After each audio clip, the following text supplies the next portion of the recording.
Urdu TV के मुअज़्ज़िज़ दोस्तों, अस्सलामु अलैकुम। मैं हूं मोहसिन रज़ा और आज मैं आपको फ़तेह समरकंद और पादरी के ख़त का वाक़या सुनाने वाला हूं। आप सब दोस्तों से गुजारिश है वीडियो को आखिर तक ज़रूर देखें और नए आने वाले दोस्त हमारे चैनल उर्दू टीवी को सब्सक्राइब कर लीजिए।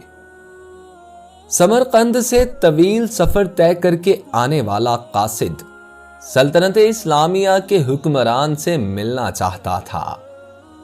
उसके पास एक खत था जिसमें गैर मुस्लिम पादरी ने मुसलमान सिपा सालार कतीबा बिन मुस्लिम की शिकायत की थी। पादरी ने लिखा, हमने सुना था कि मुसलमान जंग और हमले से पहले कबूल इस्लाम की दावत देते हैं। अगर दावत कबूल ना की जाए तो जिज़िया देने का मुतालिबा करते हैं और अगर कोई इन दोनों शराइत को कबूल करने से इनकार करे तो जंग के लिए तैयार हो जाते हैं। मगर हमारे साथ ऐसा नहीं किया गया और अचानक हमला करके हमें मगलूब कर लिया गया। ये खत समरकंद के सबसे बड़े पादरी ने इस्लामी सल्तनत के फरमा रवा उमर बिन अब्दुल अजीज रहमतुल्लाह अलैह के नाम लिखा था। दमिश्क के लोगों से शहनशाह वक्त के क़याम गाह का मालूम करते करते वो कासिद एक ऐसे घर जा पहुंचा जो इंतहाई मामूली और खस्ता हालत में था। एक शख्स दीवार से लगी सीढ़ी पर चढ़कर छत की लिपाई कर रहा था और नीचे खड़ी एक औरत गारा उठाकर उसे दे रही थी। वो कासिद जिस रास्ते से आया था वापस उसी रास्ते से उन लोगों के पास जा पहुंचा जिन्होंने उसे रास्ता बताया था। कासिद ने उन लोगों से कहा, मैंने तुमसे इस्लामी सल्तनत के बादशाह का पता पूछा था, ना कि इस मफलूकुल हाल शख्स का जिसके घर की छत भी टूटी हुई है। लोगों ने कहा, हमने तुझे पता ठीक ही बताया था, वही हाकिम वक्त उमर बिन अब्दुल अजीज का घर है। कासिद पर मायूसी छा गई और बेदिली से दोबारा उसी घर पर जाकर दस्तक दी। जो शख्स कुछ देर पहले तक लिपाई कर रहा था वही अंदर से नमूदार हुआ। कासिद ने अपना तारुफ कराया और खत उमर बिन अब्दुल अजीज को दे दिया। उमर बिन अब्दुल अजीज ने खत पढ़कर उसी खत की पुश्त पर लिखा, उमर बिन अब्दुल अजीज की तरफ से समरकंद में तायनात अपने आमिल के नाम एक काजी का तकर्रुर करो जो पादरी की शिकायत सुने। मोहर लगाकर खत वापस कासिद को दे दिया गया। समरकंद लौटकर कासिद ने खत का जवाब और मुलाकात का अहवाल जब पादरी को सुनाया तो पादरी भी मायूस और अफसुर्दा हो गया। उसने सोचा, क्या ये वो खत है जो मुसलमानों के उस अजीम लश्कर को हमारे शहर से निकालेगा? उन्हें यकीन था कागज का ये टुकड़ा उन्हें कोई फायदा नहीं पहुंचा सकेगा, मगर कोई और रास्ता भी ना था। चुनाचे खत लेकर डरते डरते अमीर लश्कर और हाकिम समरकंद के पास पहुंचे। हाकिम ने खत पढ़ते ही फौरन एक काजी का तयन कर दिया जो उसके अपने खिलाफ समरकंदियों की शिकायत सुन सके। काजी ने पादरी से पूछा, क्या दावा है तुम्हारा? पादरी ने कहा, कतीबा के लश्कर ने बगैर किसी पेशगी इतला के हम पर हमला किया।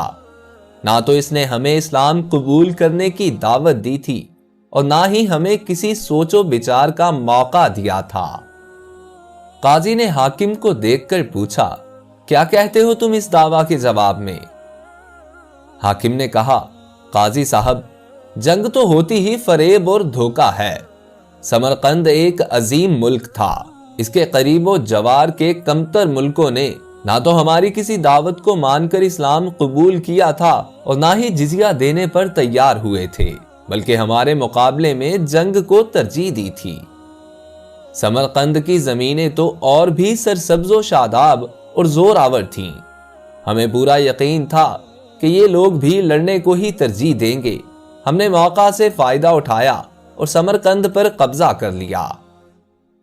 काजी ने हाकिम की बात को नजरअंदाज करते हुए दोबारा पूछा, मेरी बात का जवाब दो। تم نے ان لوگوں کو اسلام قبول کرنے کی دعوت، جزیہ یا پھر جنگ کی خبر دی تھی؟ حاکم نے کہا، نہیں قاضی صاحب، میں نے جس طرح پہلے ہی عرض کر دیا ہے کہ ہم نے موقع سے فائدہ اٹھایا تھا۔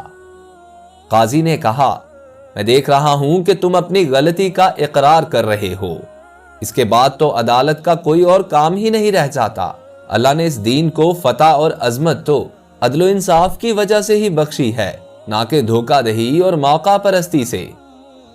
میری عدالت یہ فیصلہ سناتی ہے کہ تمام مسلمان فوجی اور ان کے عہدہ داران بما اپنے بیوی بچوں کے، اپنی ہر قسم کی املاک اور مال غنیمت چھوڑ کر سمرقند کی حدوں سے باہر نکل جائیں اور سمرقند میں کوئی مسلمان باقی نہ رہنے پائے۔ اگر ادھر دوبارہ آنا بھی ہو تو بغیر کسی پیشگی اطلاع و دعوت کے اور 3 دن کی سوچ و بچار کی مہلت دینے کے بغیر نہ آیا جائے۔ پادری جو یہ سب کچھ دیکھ اور سن رہا تھا وہ ناقابل یقین تھا۔ چند گھنٹوں کے اندر ہی مسلمانوں کا عظیم لشکر قافلہ در قافلہ شہر کو چھوڑ کر جا چکا تھا۔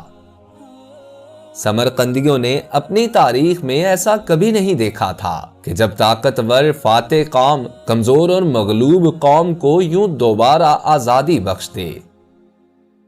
ڈھلتے سورج کی روشنی میں لوگ ایک دوسرے سے سرگوشیاں کرنے لگے کہ یہ کیسا مذہب اور کیسے پیروکار ہیں۔ عدل کا یہ معیار کہ اپنوں کے خلاف ہی فیصلہ دے دیں اور طاقتور سپہ سالار اس فیصلہ پر سر جھکا کر عمل بھی کر دے۔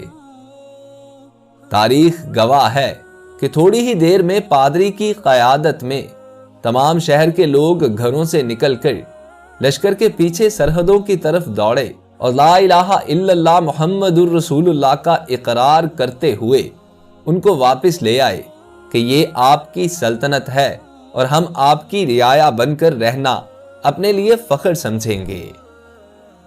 دین رحمت نے وہاں ایسے نقوش چھوڑے کہ سمرقند ایک عرصہ تک مسلمانوں کا دارالخلافہ بنا رہا۔ کبھی رہبر دو عالم حضرت محمد صلی اللہ علیہ وآلہ وسلم کی امت ایسی ہوا کرتی تھی۔ آج غیر مسلم تو دور کی بات، مسلمان سے مسلمان کو امان نہیں۔ دوستو، اگر آپ لوگوں کو یہ ویڈیو اچھی لگی ہو تو اسے اپنے دوستوں کے ساتھ واٹس ایپ، فیس بک وغیرہ پر شیئر کیجیے، اور نئے آنے والے دوست ہمارے channel Urdu info T V کو سبسکرائب کر کے ساتھ لگے بیل آئیکن کو پریس کر لیجیے۔ اپنے دوست محسن رضا کو اجازت دیجیے۔ اللہ آپ کا اور میرا حامی اور ناصر ہو۔ اللہ نگہبان۔